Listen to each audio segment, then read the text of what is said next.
This protocol helps establish the connection between molecular force and cell rolling behavior, besides allowing to spatially map and quantifying rolling adhesion at the molecular level.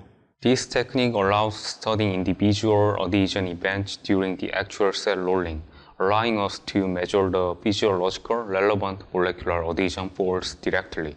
Surface preparation using the appropriate concentration and incubation time in each step is crucial to achieve high-quality surface functionalization. The quality of bioconjugations and buffer conditions are also crucial. Visual demonstration is critical to help researchers replicate this protocol. In particular, the steps such as flow chamber assembly and post-processing images will benefit greatly from a visual demonstration.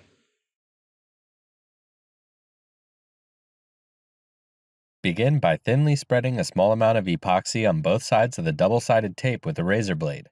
Using a laser, cut the epoxy-coated tape to create 4 channels.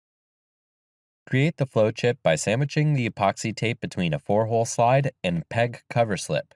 Using a pipette tip, apply gentle pressure along the length of the channels to create a good seal. Then cure the epoxy for a minimum of 1 hour.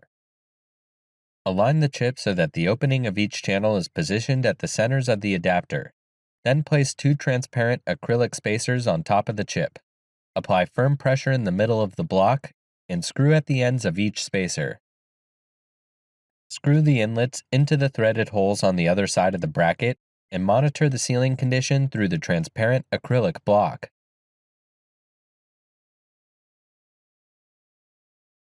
Flow 200 microliters of wash buffer into the chamber to check for leakage.